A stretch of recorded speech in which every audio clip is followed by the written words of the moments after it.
Welcome to the Cockney Guide to Enlightenment podcast. My name's Stephen Rosen, and in this podcast we go beneath the surface of people's lives to find out what makes them tick. My own life I wrote about in this book, Lost in the Babylon. It's through childhood adversity, organised crime and a successful life as a businessman in the city. When I talk to people, we go beneath the surface of where they got to in their lives and we find out what really makes them tick. So if you want to follow me, connect to me with social media at Cockney Prophet. And if you enjoy this podcast, please like it, subscribe or follow us and enjoy the episode. Welcome to the Cockney Guide to Enlightenment podcast with me, Stephen Rosen, and my guest today is Isabell Tew. Isabel, lovely to have you here. Yeah, super great to be here. Brilliant. And we was just like going, where are we going to start with this one? And yeah, I think I heard you speaking a little while ago and you was telling a story about I think it was your grandmother or your ancestors, and they was adventurers basically, wasn't they? Yeah, that's what lives inside of me, like their adventurous spirit. Yeah. I mean, it would be lovely if you could just let us know who they was and what they done. Yeah. Well, even just after that, rewinding further back in time, we were talking about pirates. Pirates, yeah.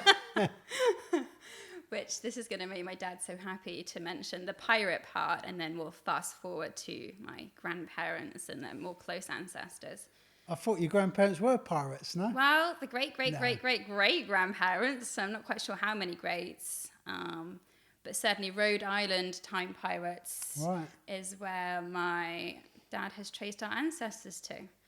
And so even the surname Tew comes from Tew, I kill. And the ring on my finger, little signet ring. Actually, no, this is my mother's signet ring, so it's got a deer on it. But my dad decided he wanted to one-up my mother and made me a bangle bracelet, which I wish I was wearing today, but it has his pirate symbol on it. So I think our adventurous nature started a long time ago with pirates and the sea, of course. But we were talking just last weekend when we were on retreat around ancestors. So this sort of takes us to my childhood and to my grandparents and great-grandparents. And first off, I just feel like in general, ancestors feel like a very ethereal kind of, I would almost go as far close to saying nonsense thing of what do we really mean about ancestors? I've done sweat lodges where we've heated the stones and called them grandmothers, and I've been like, okay, but I'm not really getting this. But something last year really clicked in me when I could actually see that my ancestral home was really my grandparents' home and where I went to spend most of my summers and where my great-grandmother had lived. So from great-grandmother to my mother, and I'm still spending time in this area called Bewley. It's part of the south coast, the New Forest in England. And that really shifted what I understood as sort of ancestor, bring it a bit closer. Right. And then bringing it closer meant I think I have a better understanding of a much longer lineage and something that probably is more ethereal. So it's kind of like, I know what you mean. I haven't got a great kind of connection with any of my ancestors. I knew my grandmother on one side. On the other side, I didn't know any of the grandparents. They was all gone before I came here. So so it's difficult to have that connection, but to have a physical connection, I think really makes a difference, doesn't it? It really, it's something quite tangible. Very much. Yeah, and I think it's... have you ever been to your grandparents' home, like their home village, hometown, home in any sense? No. I think the grandmother I know, original home was blown up in the war in London. So mind you, that was just a rented property, but they got blown up there. So it's still London. There's something maybe about London. there's an area that I grew up in that I feel really connected to, but it's not particularly, I don't feel that connection that you're talking about. Mm-hmm. But have you actually, is it just the same area, or can you actually pinpoint the house where? The house, I mean, right. I don't live there now. My aunt lives there. So this is really up my maternal line. That's where my memories and sort of ancestral associations feel strongest. So my great-grandmother, my great-grandmother, she moved to Bewley, this sweet house at the top of the Bewley River. It was like a hamlet at the time. I suppose maybe it's a village now. It's one street, really. And then that house got passed on to my grandmother. My mother was brought up there. My grandmother taught sailing. She taught horse riding. My parents both met as part of like the sailing school that my grandma was running. It was like a big part of the community, like setting up social clubs, sailing clubs, whether they did barbecues. I don't know, they didn't talk about barbecues. They had the most amazing fancy dress parties, and everything was very creative, outdoorsy and creative. There's like no fancy clothes, but I mean, how lucky could they be to have a house on the top of a river that they could launch dinghies? I mean, think swallows and Amazons. Like, that's the kind of life that they were creating. As I said, my parents both met there. Don't think they were childhood sweethearts originally, but, you know, later in their early 20s, they became a couple. So specifically for me, it's Bewley and this house. And whenever I go to Bewley, there's something that feels super grounded and just it's like being known before you're even known.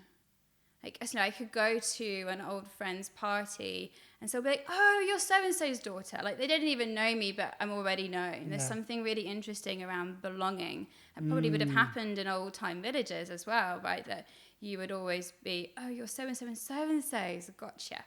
I don't know, maybe for some people that's constraining, but I found that just really relieving of like, oh, I'm already welcomed. I don't have to prove anything. Yeah, it sounds like... I can just show up and it's like, oh, cool, I'm allowed to be here.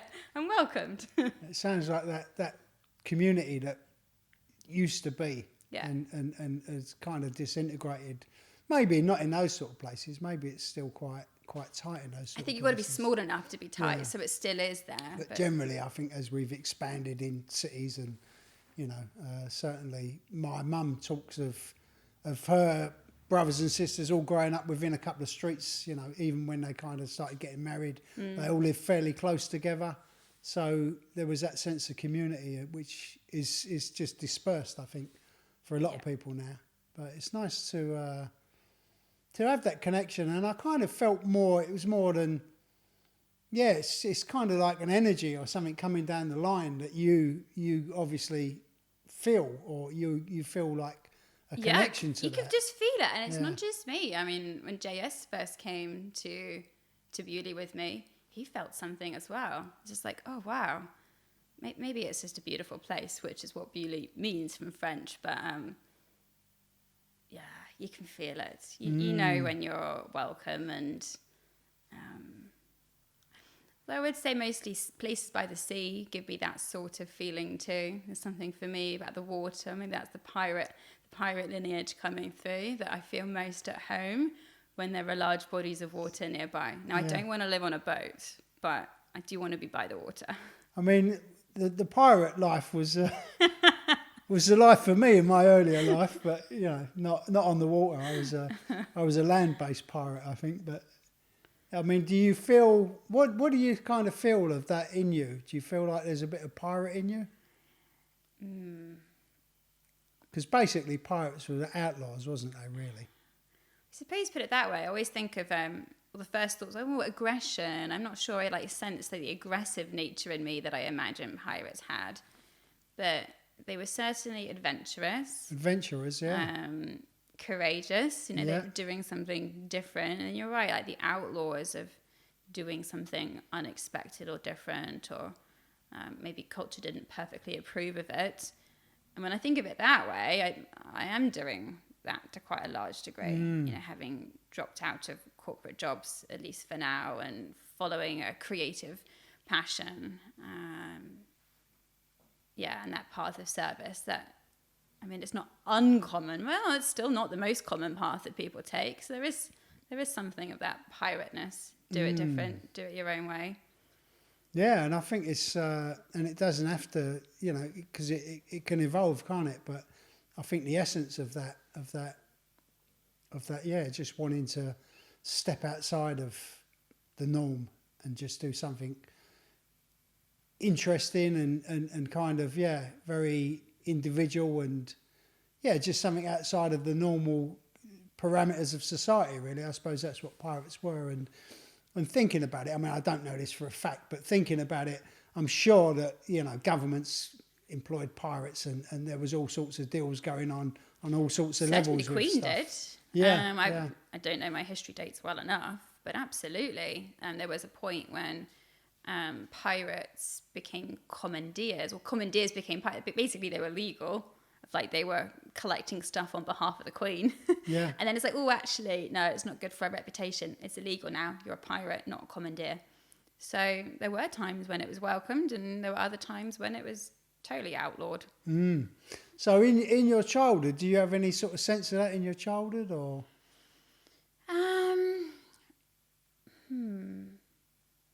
I wanted to be outdoors as a child. Like my mother would be quite frustrated, I think, that I wouldn't watch TV. Like that was the way to entertain kids when I was growing up, I guess in the late 80s, early 90s. Right, and I just would completely refuse and just want to play outside, picking up bugs or playing with plants or going for walks, or there was an outdoorness maybe that links the pirate. But was I like an outlaw and trying to break the rules? Not really. I was quite rule abiding as a kid. I was very much wanting to please and to fit in at that age. And where did that come from? Just an expectation from your parents, or? I can't pinpoint it precisely. My parents, even as a child into teenager, my parents were very much like, work as hard as you can, like do your best. They'd often say, just do your best, and why are you stressed about these exams? Do your best. I remember my dad saying that to me for my GCSEs, and I fell apart crying, being like, well, how the fuck do you know what your best is? I could always do an extra minute. Like, come on. Like, I just wanted a rule. I just so wanted to please and to meet some external expectation of what enough was. If I had to make a guess, it's probably schooling. Right. That schools give so many tests and such external criteria of what being good enough is. And that's my hunch of where it came from. But then I also see it in nearly all my friends and most people I come across is, everyone's trying to reach to some good enough level. That seems quite common. Did you ever have that? You had a different upbringing, but did you have that sort of feeling? No, not really. No, I think my journey through life was very different to that. It was always about survival, really, for me, from very early on, and I definitely didn't have any sense of compliance and going through school. If I didn't want to be engaged in something, I just wouldn't be engaged in it. I can remember a French report at the end of the year. It said Stephen's been really mature, but he's done absolutely nothing all year. But he's done it very maturely. So I basically, I probably sat in those lessons just, thinking that, okay, maybe I need to be here in presence, but that's as much of me as you're going to get. So it was. I didn't really have that sense of pleasing other people, but I had a really deep sense of trying to be connected and to try and be okay. I never had a connection with myself. Basically, I think I might have had a connection when I first come here. I might have lost it on sort of day one, and then never really had the environment to nurture that sort of stuff. So I think, you know, with the benefit of hindsight and of kind of learning about myself and my journey by looking at it and kind of unpacking it, it's, I was always just trying to be okay. And I suppose I never saw that within the parameters of normal society, you know. It was always a bit more, maybe the pirate in me was always a bit more attracted to other stuff that was going on. But I suppose in a way, you know, on a different level, it was that same sort of compliance, but not within what was expected of schools or anything like that. A normal society, you know, I kind of lived in an outlaw society, really.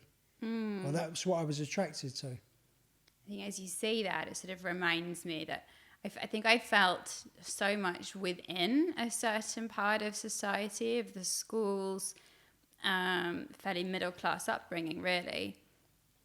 But my parents had quite a lot of fear around like losing any wealth or stability they had. Their siblings and their friends had so much more in their eyes. There was like, feeling of like being on the cusp. So I think in me, there was like, I'm part of this, but like I need to be really good and I need to like really fit in to stay part of what I know, because otherwise, I can see my parents are really worried about like what the other side, the unknown is. So maybe that was part of like why. But it went to pretty far-reaching homework. No one ever told me to do it. I'd do it as soon as possible. I just needed it done because I wanted the tap on the shoulder of like, well done. Pat on the back. You did a good job there.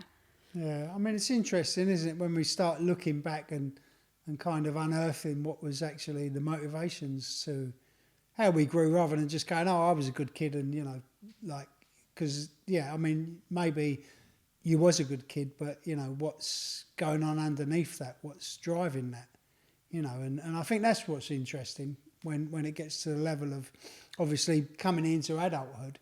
And then maybe bringing some of that stuff with you that doesn't work anymore.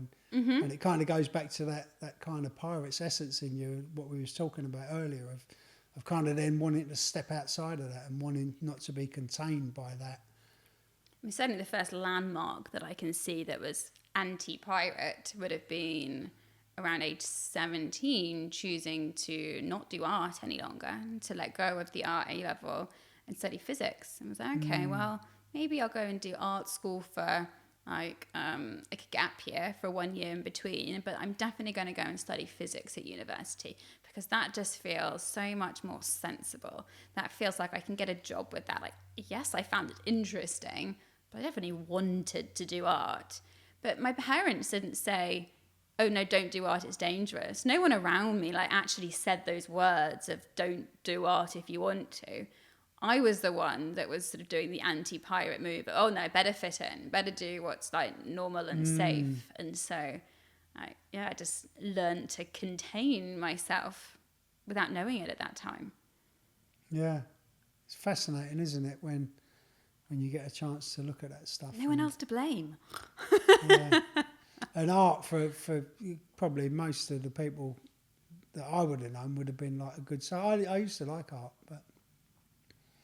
Yeah, I didn't take any exams, but, you know, it was just, that would have been a get out of jail sort of thing for us, you know what I mean? To just go to somewhere that, was easy, really. I'm not saying art's easy, but... That would have been your get out of jail, though? What do you mean? Just like the fact that I suppose a lot of people would choose art because it seems like an easy route to go into, you know, to do something, maybe. But not necessarily, yeah. I mean, if you are artistic and then not to do it is kind of like it's a different level, isn't it? I think art, I still think, is a really hard path because it's so unknown. It's so... there's very little structure. There's very little guarantee. There isn't, and there's probably a lot of artists thinking this geezer's don't know what he's talking about. But... It's the risky option, you know? For me, at least, I saw it as the risky option. A risky option, yeah. And I suppose what my point of view would have been, like, a lot of people would have taken that as a safe option rather than a risky option, you know. Interesting. Yeah. Yeah, it shows how much the culture we're around and our own beliefs just change the situation. Something that I saw was too risky, someone else sees actually that was way safer. You can do art. Anyone can do something. Yeah, I suppose. And it's definitely the culture and the perception of how we perceive, the external world, built on our filters and our beliefs and our conditioning and all of that stuff that you spoke about that was going on underneath the surface that you wasn't aware of, and how that shows up in our choices. I mean, shows up in work choices. I mean, the reason for getting in, how we would have connected coming into a more conscious choice. I didn't have to, it's just what happened. I went to work at Deloitte for about 7 years. And of course, all the same neuroticness of homework, of like work really hard, really intensely, do your best. At some point, it just imploded. Like the external or relative external success just inside was killing me. I was somehow sort of killing myself of the amount of pressure of like needing it to be a certain way and not actually giving myself the space to be physical. And there was a lot of physicality in my childhood and a lot of physicality through my grandparents. I mean, no one says walking's bad. Like we all know we probably ought to be a bit more physical. But I wasn't being at all physical. I was being really sedentary in jobs and really uncreative, just doing what I thought I had to do rather than allowing any inner sense of like, what lights me up, what's interesting, what's alive. Like that had just completely died by the time I was in my mid-20s. So that route, did you say you worked for, was it Deloitte? Or yeah. Is that shipping insurance or? No, they're a big management consultancy and also an audit company. Right. But I was working on the management consultancy side. Right. And a lot of it, I liked it to begin with, but it was my own neurotic behavior of just wanting to like perfect to the extreme that, I ended up with no time to myself, no thinking, just go, do. I drove myself nuts, completely nuts, broke down. Did you have a breakdown, yeah? Yeah. So it was panic attacks was how it became most obvious. I sort of think that the inner turbulence that we get, like, keeps increasing until we pay attention. So probably there was lots of things that were happening before, but the bit that caught my attention was being on the tube, so on the central line, on the way to work, and having a panic attack on the tube and being like hot, dizzy, claustrophobic, and the only thoughts that I could ground myself was, if you get off the tube now, you'll never get back on. So just stay until your destination, 2 more stops, and then see. And I just I carried on. I walked myself into the office, but then called a sort of a helpline and went home and had a few weeks at home and complete meltdown. But it had to get so loud, like that sort of anxiety, that like not enoughness had to get so loud that it was showing up in panic attacks for me before I was willing to be like, oh wow, this maybe isn't the way I want to live my life. Yeah, it's interesting, isn't it, that quite often, what the messages that we ignore in the body and in our minds or whatever, eventually start shouting really loud, don't they? Super loud, yeah. And get our attention. And sometimes that can be, through panic attacks, it can be for illness, if it's a very long-term stuff. I've spoke to a few people actually that kind of have been, recovered from serious illnesses, but looking at the origins of them and thinking, that was some sort of trauma-related thing that triggered it, just living in a way that wasn't sustainable, and then the body creates some way of letting you know that it's not going to be a long-term thing that you can do. Some sort of indication. You've got to change.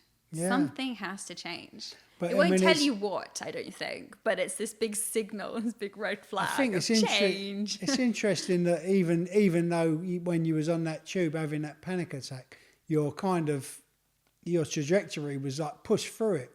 let's just get, I'm not going to get off because I'll never get to the office. I'll never get on again. So just to push through. And, and that's Yeah. just so telling, isn't it, about that belief system that you was anchored to in whatever shape or form it was. That I couldn't accept the intensity and like allow myself a break. No. Yeah. Push on. And I think that's become quite a norm in society, isn't it? I see that in a lot of people. Well, beyond that, I think we idolize it. You know, we idolize this sense of like self-will and determination and being able to do more, push harder. And of course, having like to do anything great in life is going to take some will, but I'm not sure if it needs the like sledgehammer, forceful pushing willfulness that we often associate now with effort. Yeah.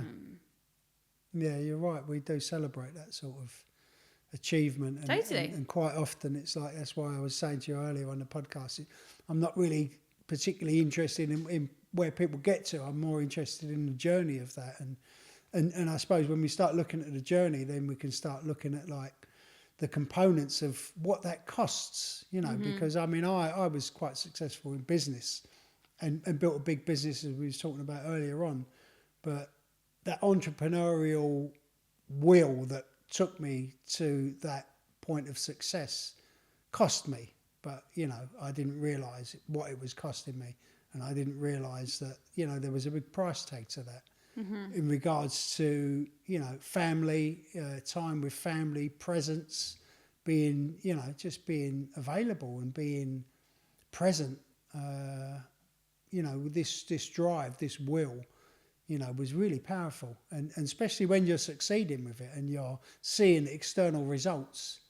And, you know, for me, the results was also like, you know, providing security and stuff for the family. So it wasn't just, you know, it wasn't just about, you know, the external results, but it was still, there was a cost to it that I never realised at the time. And, you know, not until I kind of walked away from it, then started looking at actually what was the cost to that and that will that I drove forward, you know, actually I looked at it as an asset.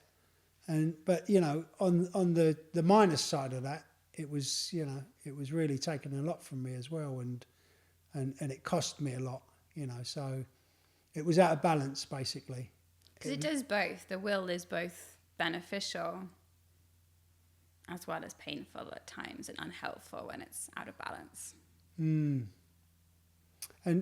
your journey, obviously, you said you had a couple of weeks off. So it was a few weeks off there. Actually, I found it kind of interesting that at the time, the doctor said, okay, I want you to have a week off now, but I'm going to write down on your medical form that it's nothing to do with mental health. Like, I'm going to write down that it's like, you've got some virus. And I thought, at the time, that was like really thoughtful. Oh, that's really nice. You know, like she's thinking about if this might have an impact on work. But like the more I reflect on it now, I'm like, oh wow, that was also kind of sinister in a way, that sort of indicating that our medical profession think that the workplace would not find it acceptable to be having a mental health crisis. Maybe luckily at the time I didn't notice that, or did I notice it and didn't know that I noticed it? I'm not sure. But the good advice she gave me, first sent me on to a mindfulness course. It was like mindfulness-based CBT that was prescribed through the NHS, which was pretty interesting. But also I was told to do things that are fun. She's like, yeah, okay, I prescribed you a week off work for now, but like don't just lie in bed and like be miserable about it. Like go and do some fun things. And so I started making lamps out of lamps out of gin bottles. I didn't drink all the gin. The gin had been drunk in the many years before. But it meant that I got a drill, which sort of felt quite powerful to have a drill with a little diamond drill bit that could go through the glass. And I made some lamps. And that sort of brought me back into being a bit creative and being like, I could just make something. Like that's enough. And like, cool, it works. I actually have it on my bedside table, one of the lamps still. I gave one away to a friend. But that was one of the things that started to change the trajectory. My sister was also really helpful. She was living with me at the time, and she was suggesting that maybe a different job would be better, one that didn't so much rely on sort of neurotic overworking. So I did eventually start looking for a new job.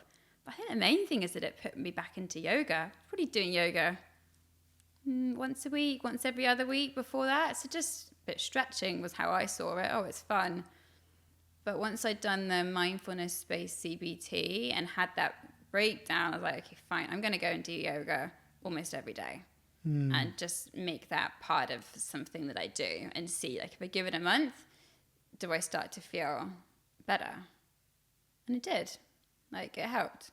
And so that became a massive, massive pivot point. What else was a big transformation there? Well, there was a course at the yoga studio, 40 Days to Personal Revolution. This links to Baptiste Power Yoga. I still teach at the studio, Lumi Power Yoga. So their 40-day course, though, there was something special about it because we had to get into community more. It wasn't just show up and do a yoga practice. Now, twice a week, I think it was twice a week, we gathered and had reflections. We were sort of put with homework of here are some questions to think about, and then we gathered as a group to discuss what did you notice, what did you think of this topic, and that was really transformational for me to actually make. Well, I wasn't making friends. I had friends, but it was being in a group of people that were curious and that were able to listen rather than to tell. To hold space. Yeah, it was the first feeling of like this space holding. And then, addicted to yoga in a sense from there and addicted to that community, but in the best way of an addiction of actually noticing it's fun and it's good for me. Great, I'm just going to dive deep. So, I mean, that doctor, although, obviously, there was some good information coming from there, from that practitioner. Although, for whatever reason, they decided the mental health wasn't the best thing for your records or your work record. But I think it's changed, though, these days. I don't know if that would be so secretive. I mean, I hope so, but I don't know. I mean, hopefully, there's a lot more awareness about mental health and what that actually means, because, I think there was, for a long time, quite a stigma attached to it, and that's probably, maybe where that doctor was coming from that angle of, not wanting to, attach that to you in what was going on. But, I think it's really progressive, isn't it, that, set you on a course for mindfulness and this other. Well, they did also try me on medicines. I did try some SSRIs, and my friends were like, wow, you are just so annoyingly happy on them. And then I was getting side effects, hives, so my skin was getting really itchy. And so within a few months, I had decided that wasn't the route and that I would stick with the mindfulness and the yoga and see what happened. And it was a better path for me. Yeah, definitely. I think at least you got the option of two different routes to take, the medication and something really that is going to be more beneficial in the long run, I think, because medication quite often can be a short-term solution to some sort of crisis, but long-term. And I think it's a good solution sometimes in the short term. Yeah. I'm just not sure it's great in the long term. But. No, and I think the thing about medication is that once you're on it, it's quite difficult to for them to even review it and say, look, okay, maybe you need not to be on this now. And obviously, you had the perception and the wherewithal to make that choice for yourself. And it's a question of whether it works from the root cause. So now I remember the doctor saying, well, this must be a chemical imbalance. So you could try the SSRIs to rebalance it. And so in a way, she was framing it as it sorts the root problem. And it might. I don't feel like that's really true for me. I think that I was sort of trapping myself in behaviours that were making me feel less happy, and I needed to change those behaviours, and then I would feel more balanced and more peaceful and more happy and now I know, well, probably my nervous system would be happier, and then, yeah, all the chemicals sort of balance themselves a bit better. Yeah, what's the root cause? Yeah, I think it's quite often it's not easy to actually identify that, oh, you know, it's the behaviours that I'm doing that are the problem, isn't it? Because quite often, you know, people are looking at, oh, it's the job, or it's the this, or it's the that, and not the underlying stuff underneath it. That even the choices in the jobs and the choices of who we're around are like part of our behaviours as well. I think for me, moving jobs was very useful, like being in a different environment. That, I mean, it wasn't anti-stressful, but it was less stressful. And like, oh, okay, I can actually like do something at 6 o'clock every evening, and that would be considered like acceptable and normal, rather than like, oh, you want to go at 6? Well, if you're not working hard enough, like, just the culture has changed. Yeah. So, but that was part of my behavior of going, I can choose a different job and see. And then as long as I've then act differently in the job, if I applied all the same neurotic tendencies to that second job, then I probably could have made it just as hard as the first. But going, no, I'm now choosing to go to yoga every evening, for example. That was part of what led to the change. So that kind of element of self-care obviously started to become alive for you. Yes. And you started to, you know, obviously get different results when you started treating yourself differently. Totally. I think what happens later, so I mean, yoga, very physical yoga practice, that was super helpful. Trained as a yoga teacher, taught a bit on the side. Learning to become a teacher probably gave me more confidence. It wasn't necessary. I wasn't thinking I'm going to do a massive career change and be a full-time yoga teacher. That wasn't the plan then. It's just like, oh, it could be great to get better at yoga and to understand it more deeply. I love the idea of the philosophy. But then what I really noticed, the next major shift was when I started meditating a lot. So I'd heard of these 10-day silent retreats run by, Vipassana meditation by Esong Gyönka. So he's got these 10-day meditation courses all over the world. And I remember very, very clearly, I went to the first one of those. And when I came back, first day at work, literally the next day, came into the office and forgot my password. And I knew that in a past example of forgetting my password, I would go into a self-blame spiral of like, oh, you bloody idiot. Like, everyone's going to think you're useless. You know, if you go to meditate, you're going to forget everything. And I could have gone in a really ugly way and set up the day in a really unhelpful way. But it didn't happen that way.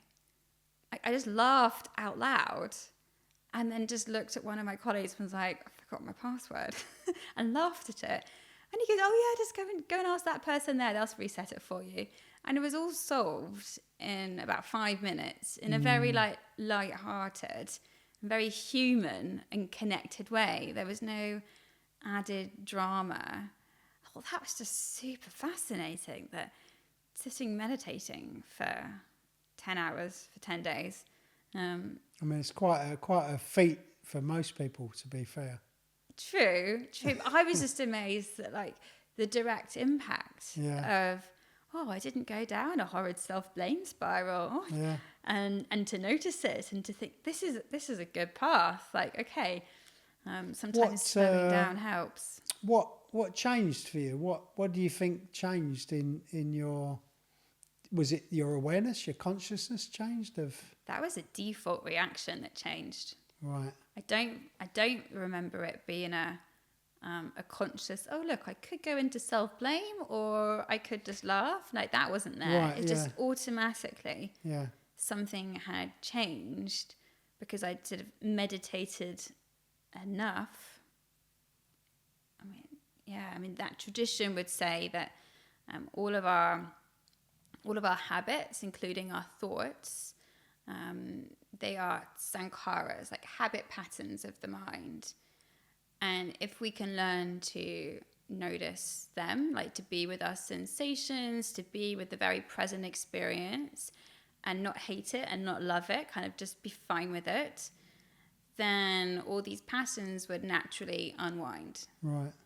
And then as they unwind, you become clearer, you're less reactive, and there you are. You react differently in everyday situations. It sounded very ethereal, but okay, cool. Let's just see. I mean, there we go, day one. I turn up and I'm different. So that was hugely insightful for me of doing less could actually help me at work. Who knew that meditating for 10 days, you turn up and like be happier and more productive and easier to get along with. I mean, not to say I wasn't asked to get along with. I was always very amenable, but yeah, he doesn't want a colleague that's going to laugh when they lose their password rather than like get into a stressy tiz.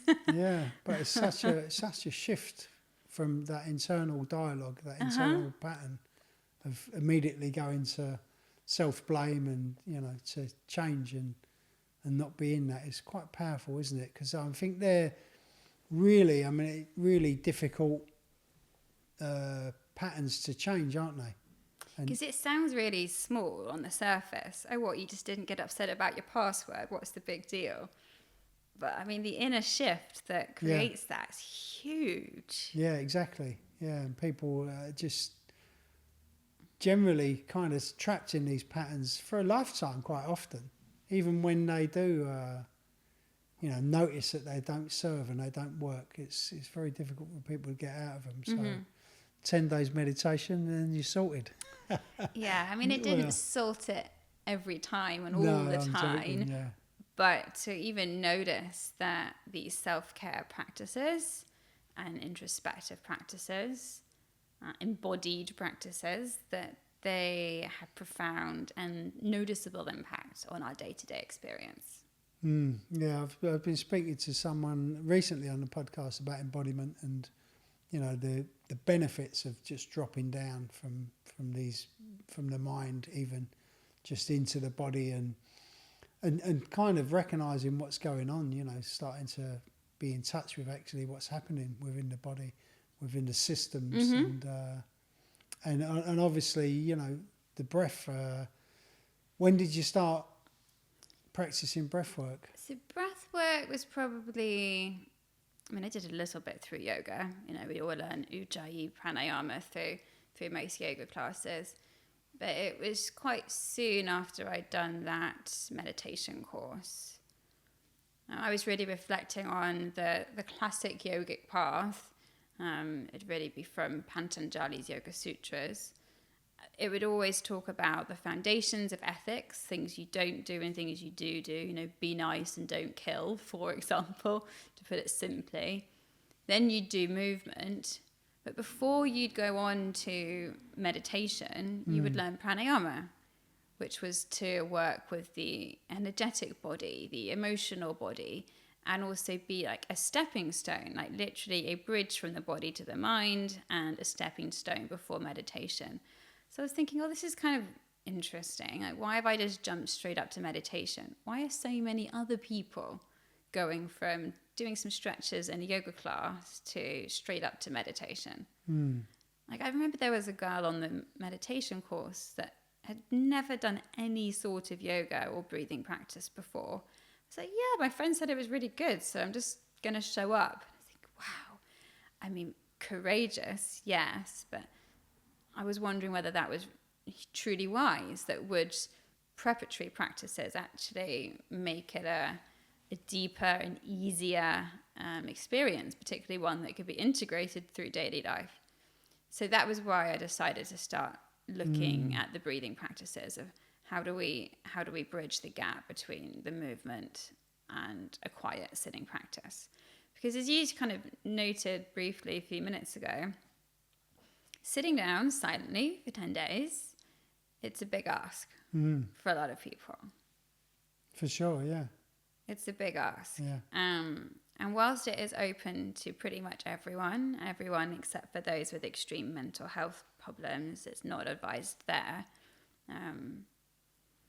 I think people would find it an easier and more beneficial practice if they have done more physical and then breathing practices first. Like, I think it will help. But I came around the other way around, from physical to meditation, back into finding the bridge in between. Yeah, I think it's really interesting, because when I practice in the morning, I normally start with meditation and I do a bit of breath after. Yeah. And then maybe a bit of physical practice, or quite often some movement after that. But I always start with the meditation, just because, it just seems for me the natural place to start. In fact, and I do the same. It's kind of interesting that the yogis would say move, breathe, then meditate. But I think that's more the order in which you learn the practices and become established in them. It's not necessarily, I don't think, the order in which you need to do them. Right. Like I do also find it helpful to meditate first thing in the morning, having done nothing, just check in with how is this whole body? How is this system? Like, what's going on? And only once I've fully checked in, then decide, okay, well, what sort of movement and breathwork practice would actually feel really good today? Is today a day I want to create a bit more energy and do something a bit fiery and exciting and something that's going to light me up and get me going? Or is it a day that, actually, maybe I'll just be like soothing and gentle. There's not too many commitments that I've got. And I don't know, maybe part of the menstrual cycle. It's just feeling like a low day, and that's okay. We don't need every day to be super high vibes. You kind of have to acknowledge that we're going to have so much variety in every day. So I like to meditate first, is that check-in. You've got obviously a really just grounded energy. I can feel like as we're talking, you're just very, very grounded. And I was just reflecting on what you was talking about when you was in that job, in that consultancy management position. Management consultancy. Mm-hmm. Yeah, different that probably would have been, to how you described that, you used to live and work. And it's just, obviously people can't see that or maybe not feel it, but just the shift from one kind of lane of life where it's just all like achieving, pushing and breaking through whatever internal barriers there are, to just obviously the practice of what you do now and what you've been practicing, and how that has just calmed you and just grounded you in life. And totally calmed me, but it's a bumpy path. I saw some meme on Instagram that was like, yoga's not a feel-good practice, it's a feeling practice. Well, yeah, that's actually true. Like these awakening, enlightening, or self-aware practices, they help us feel more. They help us more consciously feel whatever is true for us. It's not always feeling good, and I think we sometimes expect it to.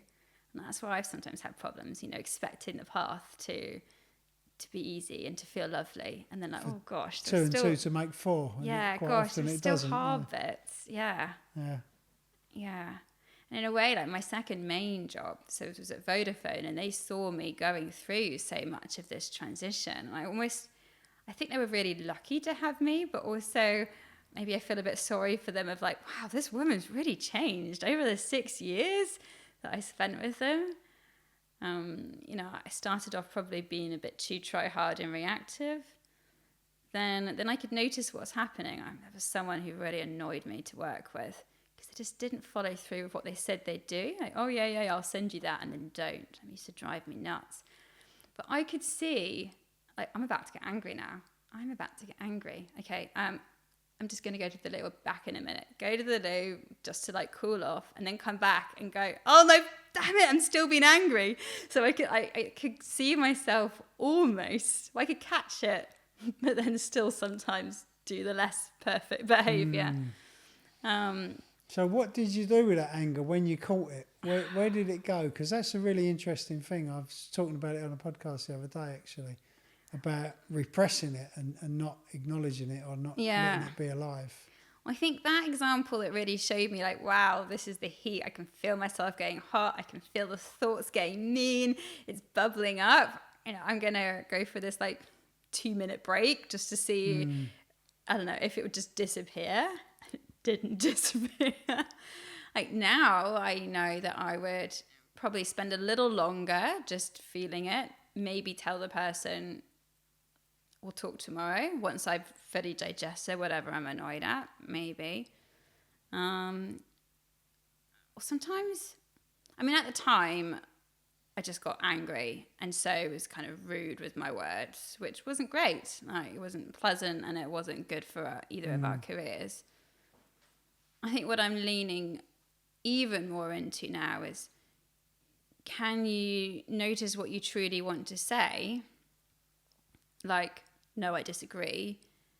And to say that, but in a slightly like kinder tone, perhaps, so that it's more easily digested, but still staying firm with, I don't agree with you. And I don't need to go, yeah, okay, that's nice. I'm just going to feel really angry and keep feeling angry and just go, okay, have it your way. I'm furious, but have it your way. Which that's to me was the downside of meditation. Right.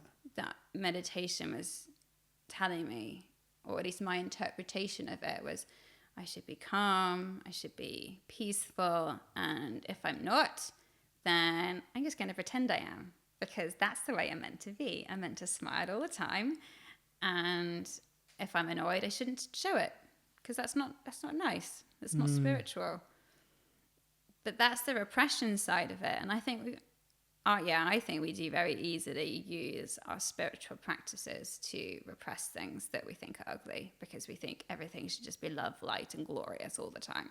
Yeah, I think that's quite a big kind of discussion in the spiritual world, isn't it? And of these practices and what they look like, and quite often there's a lot of misguided beliefs around that, I think, and I think it's a really important point, really, that, you know, it's okay to feel angry, and it's okay to feel our feelings, whatever they are and wherever they show up, but, you know, maybe, and to do something with it, right? You know, you can be, I'm feeling really angry and I'm going to shout.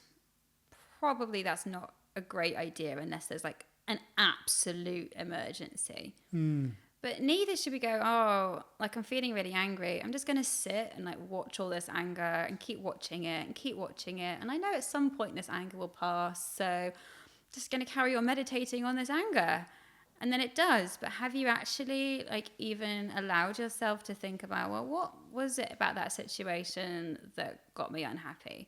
Like, is there something that would be realistically needs to be addressed? You know, is it some past trauma? Maybe.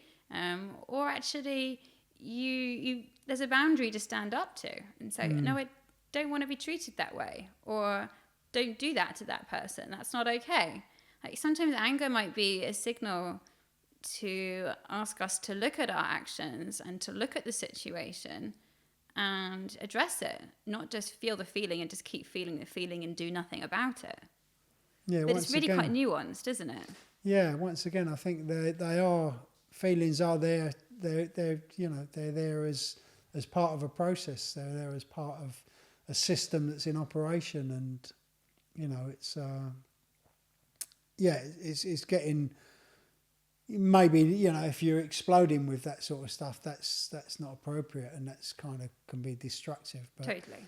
Equally, it can be destructive just to repress it and actually acknowledge that there's an anger there, and actually in acknowledging that there's a kind of sense of clarity, and there's a sense of power in that maybe I can learn how to direct this in a way that serves me and is not, you know, particularly damaging, but gets across whatever the point is, or brings to life whatever needs to be alive within me, you know, that this feeling is telling me, you know. And quite often, I mean, for me, you know, quite often under anger there'll be sadness, or there'll be something else going on. So, but, you know, exploding and just blowing it all out there would, like, you know, I wouldn't get to what was underneath that.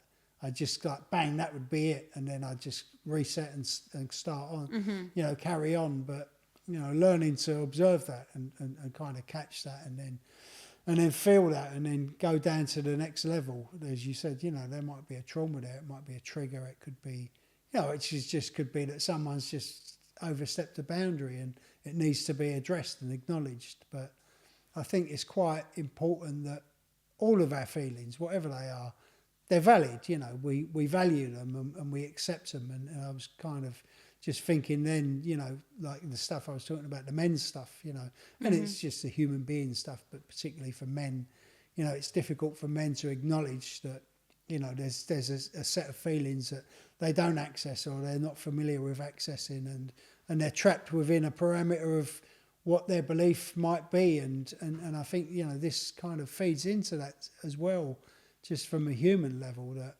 you know, men, women, it doesn't matter really. You know, it's just so, you know, we got feelings for a reason, and some of them we feel may be acceptable. Society may tell us they are, others are not, and, you know, some that we're okay with. And I think it's a real journey just to even just get to that place where you allow yourself to feel, and it's whatever how deeply it is. to feel. It's how deeply to feel too.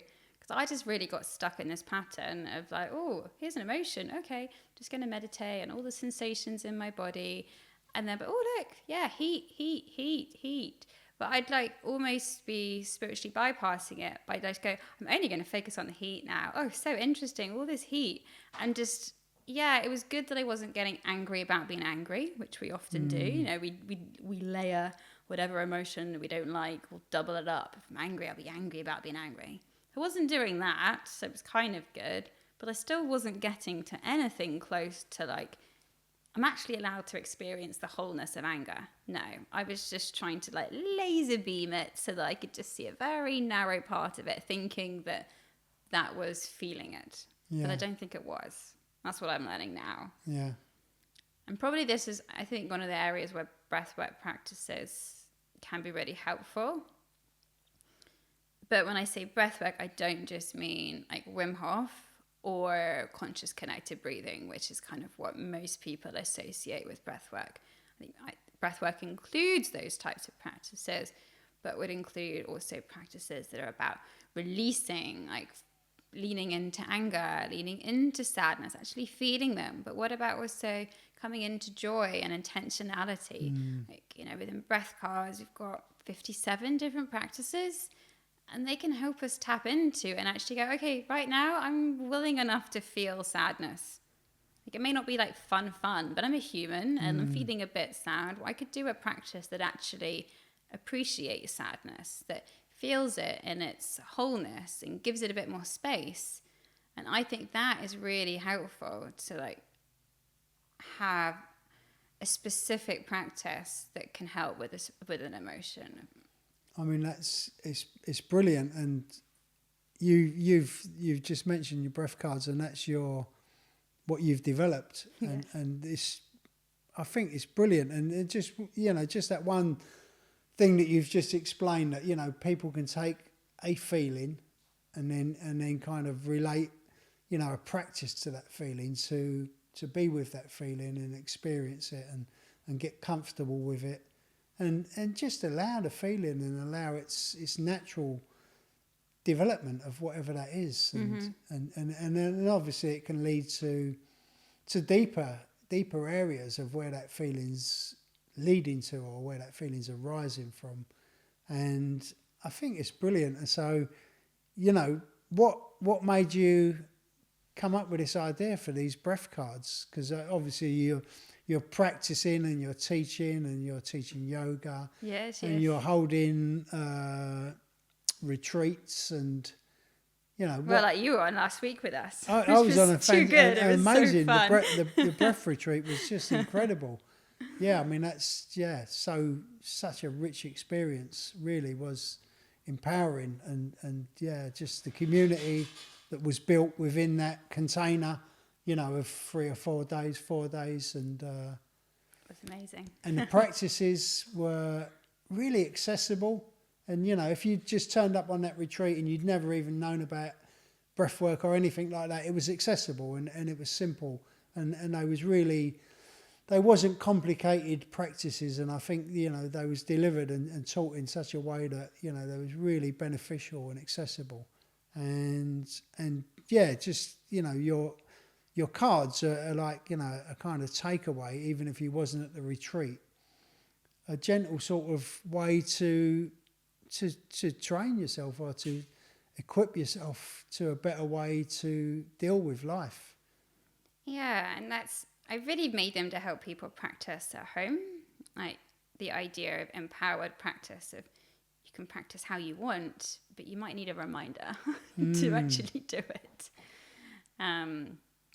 So when they were born, it was kind of mid-pandemic when they were born. So I'd already sort of studied some breath work, but I was doing another course. It was like, oh, okay, well, I'm feeling a bit lonely, feeling a bit miserable. Let's just do another course because that seems like a good thing to do.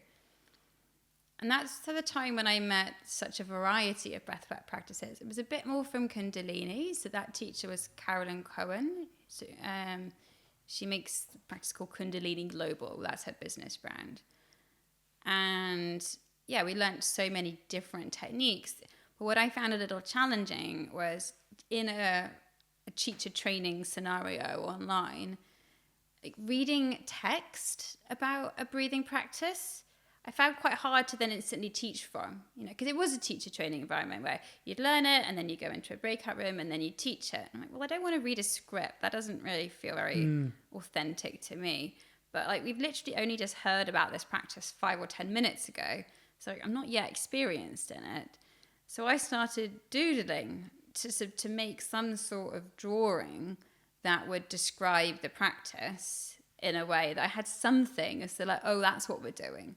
We're inhaling for 6 and exhaling for 4, or we're breathing into the nose and breathing slowly out through the lips. It'd be very simple things and be like, great, now I know what the practice is. Just from a glance, I can then layer on extra details. So it started off just from my own learning support of how do I help myself learn it. And then I think I must have come across yoga cards. I actually never bought any of them, but I have seen card decks that have a yoga pose on every card, which would help teach a sequence of practice. Or if you're at home and you want to practice, you can pick them out. So that must have fused in. I was like, oh yeah, it's a thing. I'll just make the breath on cards. Oh, it's called breath cards. I mean, I didn't really think twice about it. It's going to be called breath cards now. And I made about 10 practices, printed them and just posted them to friends. I'd be like, what do you think of this? This was literally on printer paper. I didn't do anything fancy to begin with. Like, do you think this is fun? Like, do you think this is useful? And they liked it. So it just became a further exploration of what's the best way to categorize things in practices. And so you'll have seen that there are 4 categories. So there's one category is all about calmness, practices that for most people will help you feel more calm, will slow you down and feel more settled. And that's actually the biggest category. I haven't counted. I think it's 25 practices, that sort of amount. A lot of calming practices. Then the second category was to energize, so complete opposite side of calm. We've got I love Kapalabhati and Bhastrika. We did those on retreat. Just things that are more dynamic and fast-paced that lift up the energy. Yeah. So that's the second category. Third one is releasing, which often talks about the emotions that we don't want. The ones that we tend to outlaw, which would include the sadness, the anger, the resentment. And so the idea of these release practices is to connect emotionally to those things and to experience them but not hold on to them. So to experience it and let it go. And then the final one was the Wild series. This has 2 main aspects to it. One is I don't know what else to put them into, so it's a wild card, like just everything else. But what it's now evolved more into is connection. So I've got a couple of practices in there that you can do as pairs, such as if you're sitting back to back, Kakala, then you can breathe in the same rhythm. Or if you want to be even more intimate, definitely not a COVID thing, you'd be breathing in the other person's breath, so face to face and kind of making a circular loop. So things that can actually be deeply intimate with other people as well as yourself. So that's kind of where the Wild series went. Amazing that, and the thing I love about them is that you know, sometimes like a book, you know, if you was to read a book, it would just like be overwhelming sometimes, and especially if you've got so many different practices in one book, you know, it's hard to get around. But with the cards, you can just, you know, go to, like, oh, I want to be a bit calmer today, so there's some practices I'll pull out, or, you know, I've got a busy day, so I really want to boost my energy up. I can take a few cards and start working on this. So I think that's just such a great thing, and they're brilliant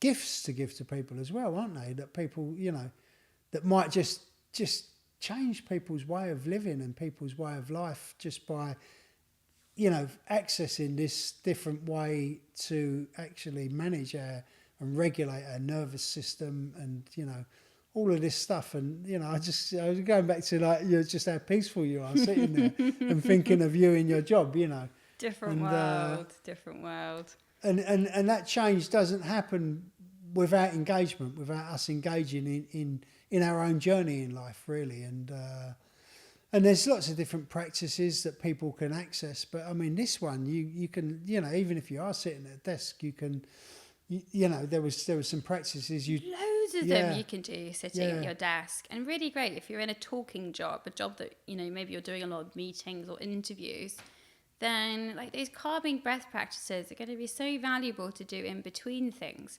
Like little tiny breath holds, just to inhale normally, hold your breath a few seconds, nothing stressful, and then exhale.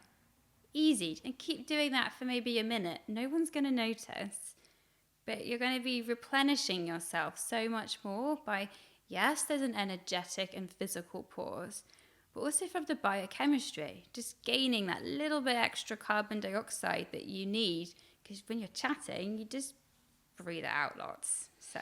And it gives you that kind of, that deeper connection with yourself. I mean, that awareness of breath, I find, is amazing, and I use it all the time. You know, I've even gone to, not from this, from James Nestor's book of... Oh, great book. Love Breath. I mean, it's a fantastic book. But, you know, I've shared this on podcasts before, but I sleep with a tape over my mouth now. And after about a month, I noticed I felt completely different. More energy? More energy. Yeah. And now when I run, I mean, I ran, wasn't this morning, yesterday morning, and I can, like, run 5K without opening my mouth, you know, like literally running. And just notice that actually I'm aware of the breath going down into my stomach, really distributing throughout the body in this process of running. And it's just, I feel just so much fitter. And it's easy. And it's right? easy, Yes, you have to do it, but it's kind of easy. And that's where all these practices are coming from. I mean, it'd be pretty hard to read about Kapalabhati and learn that from a book. Like, I mean, can you imagine practicing Kapalabhati whilst reading? I mean, that'd be just really hard.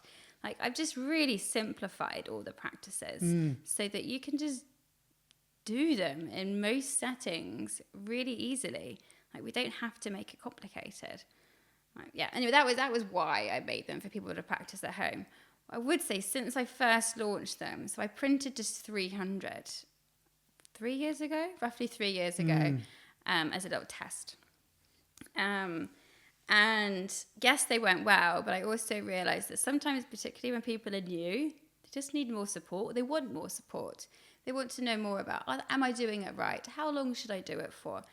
And the cards are very permissive, but with the online membership that I've made, I've created tons of videos that help people that want that first step of, like, can you just show me? Can I see it? Can you guide me for 10 minutes doing it?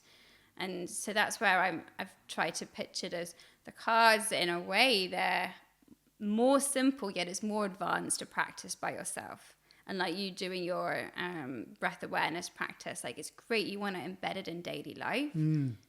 But if you're really new to it, then sure, having some support, some one-to-one support or guided practices, yeah, that makes sense as well. Definitely. I think that's a real good, a real good thing to bolt onto the idea of those cards, that people can access videos and access support with it, because it's I mean, it's such a worthwhile practice that everyone really, and you know, obviously it's obvious, it's the first thing and the last thing that we do when we enter this world. So, but we don't pay much attention to it during the journey, do we? And most people don't know. It's just so powerful and can bring such a rich experience of health and well-being and connection to ourselves, and then, you know, externally with others as well. So I think, it's a brilliant product, and I mean, it's a great thing just to put out there in the world. I think it's amazing, to be honest. It is amazing. Looking at it on the table, being like, wow, I did actually make that. Like, that's something. It's brilliant. I think we're actually, unfortunately, we're going to run out of time now. We could carry on talking for another hour more. We could do, but Super where can, Isabel, where can people contact you? Where can people follow you? Or where can people get hold of the breath cards? Yeah, so the breath cards, they come out on the 29th of October, and then they'll be available in most bookstores. They're certainly available on Amazon, Waterstones, not just in the UK, most countries, definitely the US. But I've made links to them, so if anyone wants to find them through me, they can go to breathcards.com. Breathcards.com, and then you've got links to various countries where you can buy them, and the membership's on there as well. So, and where can people follow you? Are you on social media? Sadly and fun, yes. Instagram, I'm on @breathcards. So that's a nice easy one. I'll send you the links so you can pop them in show notes for people, probably more convenient. Yeah, and I mean, just it's lovely that, you know, to have this conversation with you and get to obviously what you've produced as a result of your journey from working in that environment that didn't work for you, obviously, but you just pushed through. And I'm sure there's just so many people out there in their jobs at the moment that are just pushing through, and I think it's really valuable that, you know, we're only here once, aren't we? And I know there's, you know, all these external pressures and this whole system that tries to keep us, you know, in places that we don't really work for us on a lot of levels. But, you know, I think, you know, just you coming on here and talking on the podcast and demonstrating, you know, really clearly that, you know, to change is so powerful. And even like, you know, if you can't see what the next thing is, and, you know, it might be releasing, letting go of something, you know, without that security in front of you. But just what a powerful transition that is over time. And then, you know, you've come to be, you know, teaching stuff that really resonates with you.